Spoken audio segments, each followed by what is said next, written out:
Guys, welcome to makeovers by Muskan YouTube video. So जैसा कि मैंने इंस्टाग्राम पे रिवील नहीं किया था बट अब कर दिया है regarding my pregnancy. So I am going to my prenatal yoga classes.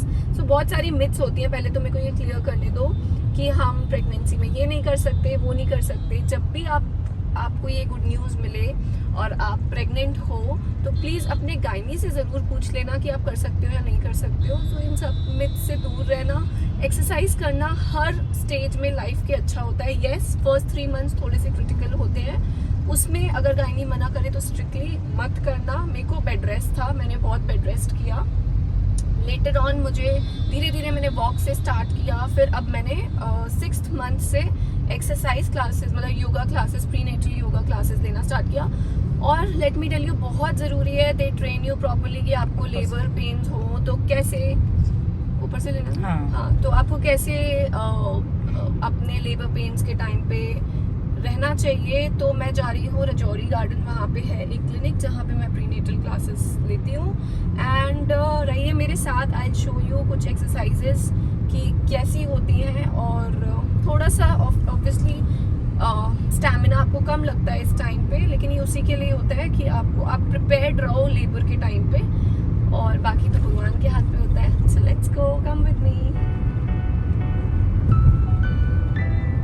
So guys, 5:25 हो गए हैं, मेरी आधी क्लास तो निकल चुकी है। इतना ट्रैफिक मिला है हमको, पंजाबी बाग का फ्लाईओवर नहीं बन रहा, पता नहीं क्या बन रहा है, पता नहीं कब बन के खत्म होएगा। दुखी कर दिया, देखो हर जगह कंस्ट्रक्शन, इतना ट्रैफिक। अब बस हम ऑलमोस्ट पहुंचने वाले हैं, 5:30 तक पहुंचेंगे और 5 o'clock स्टार्ट होनी थी क्लास, बट ठीक है, तो कुछ कर नहीं सकते, मेरी गलती नहीं है, मैं टाइम पे निकल गई थी, बस पहुंच ही गए ऑलमोस्ट। सो या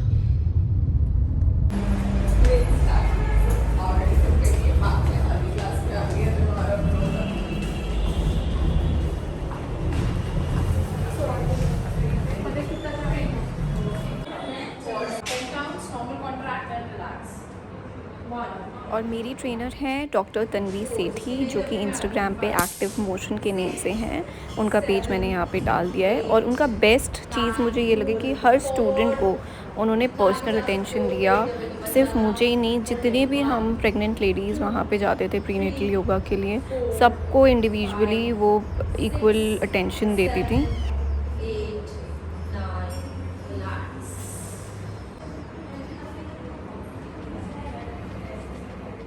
एंड प्लीज़ ये सारी एक्सरसाइजेज़ आप खुद से ना करें, किसी प्रोफेशनल ट्रेनर के अंडर करें, क्योंकि हमारा करने का तरीका गलत होता है। तो आपको, जैसे कि मैं पहले गलत करी थी और यहाँ पे तन्वी ने मुझे बिल्कुल सही तरीके से बताया। भले ही वेट्स कम थे, बट एक सही तरीके से, आप प्रेग्नेंट हो, आप किसी लाइफ को अपने अंदर लेके जा रहे हो, तो आपको सही तरीके से एक्सरसाइज करना बहुत ज़रूरी है, अपने लिए भी और बेबी के लिए भी।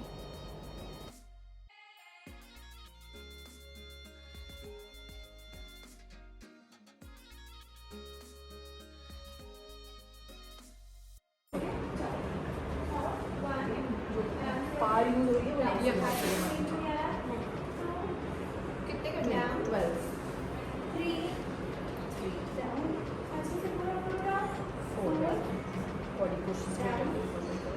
एंड पर्सनली मुझे ये वाले जो एक्सरसाइज है, आई डोंट नो इसको क्या कहते हैं एग्जैक्टली, ये सबसे मुश्किल लगी। उस टाइम पे तो हो गई, बट बाद में जो बैंड बजी थी ना मेरे पैरों की, इसी एक्सरसाइज से आई थिंक 4 दिन तक मेरे को पूरा पेन था, मेरे लेग्स पूरे पेन में थे।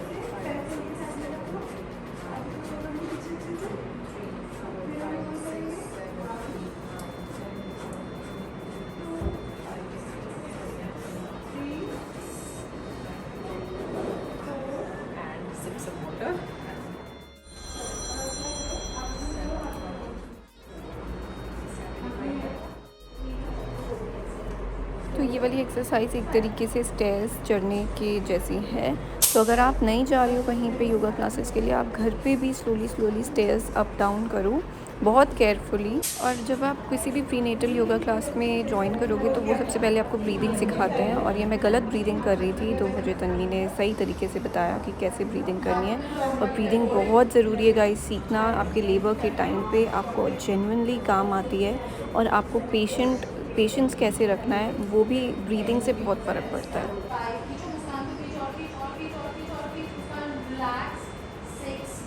breathe out from your mouth. 7. Then दूसरे हाथ से इसको pull. 1. वहाँ पे stretch आएगा. 2. Other side. 1. Again.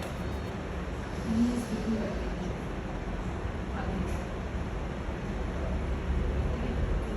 Again, let's go. 1. 2. 3. 4. 5. 6. So guys, हमारे पैरों में बहुत दर्द हो रहा है बिकॉज स्क्वाट्स करवाए और स्क्वाट से मुझे नहीं पता था इतना पेन होगा. यहाँ पे जॉइंट्स में बहुत दर्द हो रही है. कोई बात नहीं, कर लेंगे, ये दुख भी सह लेंगे. अब हम वापस जा रहे हैं घर क्योंकि आज हमें अटेंड करना है एक माता की चौकी. तो घर जाके रेडी होना है. आई होप ट्रैफिक ना मिले ट्रैफिक की वजह से. सो गाइज, ये था मेरे 6 मंथ्स का प्री नेटल योगा का एक्सपीरियंस. और मेरे को फर्स्ट 3 मंथ्स डॉक्टर ने एक्चुअली मना कर दिया था मेरे प्रेगनेंसी कंडीशंस के अकॉर्डिंग. और 4th और 5th मैंने सोचा, मतलब थोड़ा थोड़ा जैसे बेटर हुआ. आई थिंक मैंने 5th मिड में स्टार्ट कर दी थी प्री नेटल और 6th मैंने कंटिन्यू रखी थी. अगेन 7th मंथ में थोड़ी सी कॉम्प्लिकेशंस आ गई थी तो मुझे दोबारा डॉक्टर ने मना कर दिया था. और 8th मंथ में भी डॉक्टर ने मेरी सर्विक्स लेंथ कम थी, उसकी वजह से 8th मंथ में डिलीवरी होने के बहुत ज़्यादा चांसेस थे. तो मुझे 8th मंथ तो कंप्लीट बेड रेस्ट बोल दिया था. बट भगवान ने सब कुछ अच्छा रखा और 8th मंथ मेरा पूरा निकल गया, क्योंकि जनरली कहते हैं कि 8th मंथ में बेबी नहीं होना चाहिए. तो सुखा सुखा हमारा 8th मंथ निकला. और फिर 9th मंथ में मैंने दोबारा डॉक्टर की परमिशन के बाद वॉक और एक्सरसाइज स्टार्ट कर दी. और उसकी मैंने कुछ क्लिप्स ली हैं जो कि मैं अभी क्लिप्स डालती हूँ. क्या ही कर रही है जो अपने शूट के लिए पोछा लगा रहे हैं, वाइपर लगा रहे हैं. एग्जैक्टली, शूट के लिए क्या क्या करना पड़ता है मेकअप आर्टिस्ट का. बस हमारी मेहनती मेकअप आर्टिस्ट ही है.